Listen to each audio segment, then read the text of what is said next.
அஸ்ஸலாமு அலைக்கும் வரஹ்மத்துல்லாஹி வபரகாத்துஹு. எல்லாம் உள்ள ஏக இறைவனின் நல்லடியார்களே, அதே இறைவனினுடைய சாந்தியும் சமாதானமும் அன்பும் அருளும் நம் அனைவரின் மீதும் என்றென்றும் இன்று நிலைபெறட்டுமாக.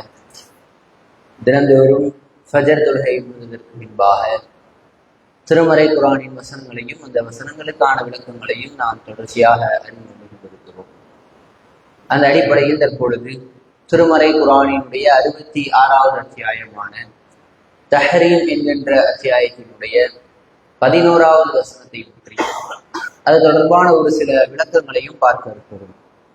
இந்த வசனத்தில் இறைவன் இறை நம்பிக்கையாளர்களினுடைய முன்மாதிரியாக இருக்கக்கூடிய ஃபிரௌனின் மனைவி அவர்கள் இறைவனிடத்தில் கேட்ட ஒரு பிரார்த்தனையை இறைவன் குறிப்பிடுகிறான். லரபல்லாஹு மஸலன் லில்லதீன ஆமனு, இறை நம்பிக்கையாளர்களுக்கு இறைவன் இம்ரஅத ஃபிரௌன், ஃபிரௌனினுடைய மனைவியை ஒரு முன்னுதாரணமாக இறைவன் சொல்லி காட்டுகிறான்.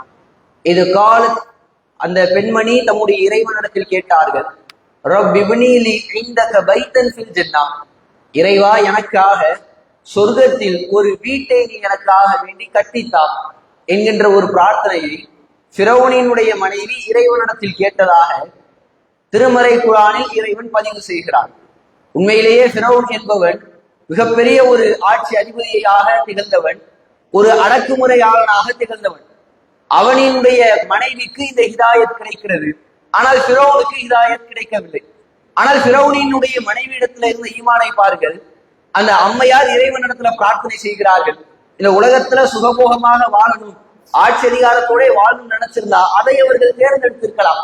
அதற்குண்டான உரிமை அவர்களிடத்தில் இருந்தது.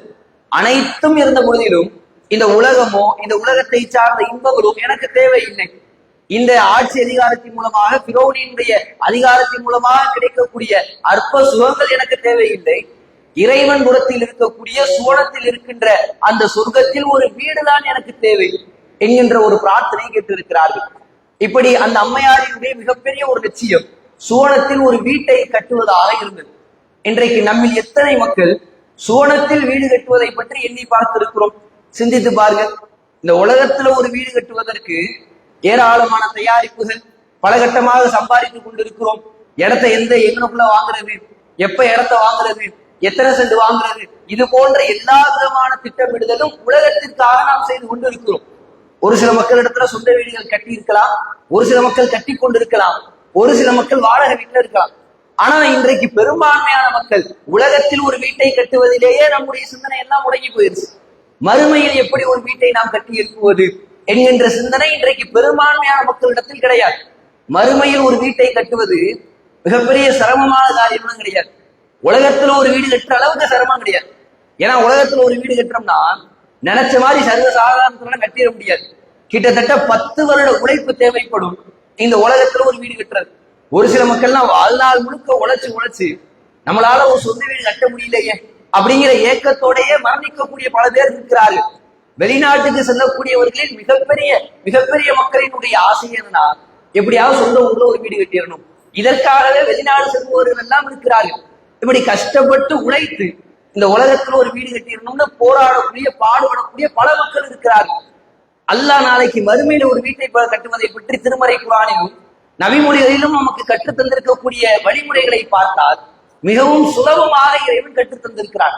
நபிகள் நாயகம் அவர்கள் சொன்னார்கள், மன் ஸல்லா இஸ்னத்தை அஷரத ரகாயத்தன் ஃபி குல்லி யௌமின் வ லைலா, யார் ஒருவர் ஒரு நாளில் 12 ரக்காயத்துகள் சுன்னத்தான தொழுகைகளை தொழுகிறாரோ புனியலஹுன்ன பைத்துன் ஃபில் ஜன்னah, அந்த 12 ரக்காயத்துகளுக்கு பகரமாக இறைவன் அவருக்கு சுவனத்தில் ஒரு மாளிகை ஒன்றை கட்டித் தருகிறார்.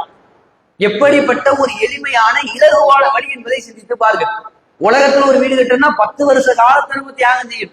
வெளிநாட்டுக்கு போய் இருக்கணும். இந்த ஊர்ல இருக்கக்கூடிய நம்முடைய மனைவி மக்களையோ நம்முடைய தாய் தந்தையோ யாரையுமே பார்க்க முடியாத அளவிற்கு சிரமப்பட்டு கொண்டிருக்க வேண்டும் உலகத்துல வீடு கட்டுறதுக்கு. மறுமையில் வீட்டை கட்டுவதற்கு ஒவ்வொரு நாளும் 12 ரக்காயத்துகள் சுன்னத்தான தொழுகைகளை தொழுக வேண்டும். எத்தனை மக்கள் இந்த சுன்னத்தான தொழுகைகளை சரிவர பேணி நடப்பவர்களாக இருக்கிறோம்? யோசித்து பாருங்கள். 12 ரக்காய் சுன்னத் தொழுதா போதும். மறுமை நாள்ல ஒரு வீடு, மறுமையில சுவனத்தில் ஒரு வீடு.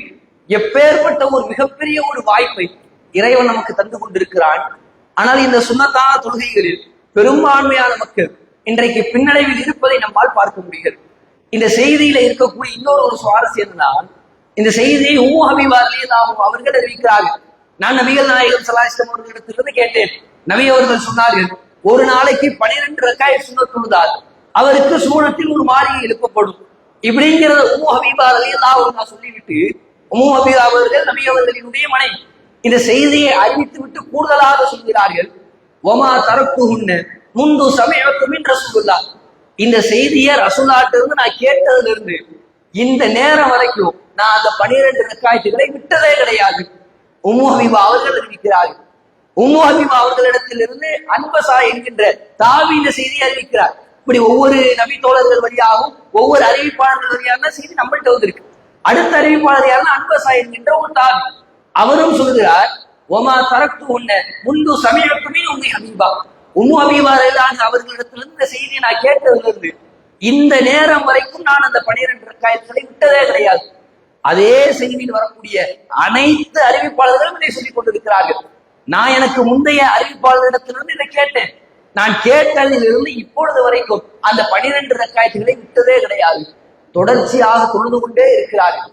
எப்படிப்பட்ட ஒரு மிகப்பெரிய ஒரு செய்தி என்பதை பாருங்கள். இந்த ஒரு தன்மை நம்மிடத்தில் இருக்கிறதா?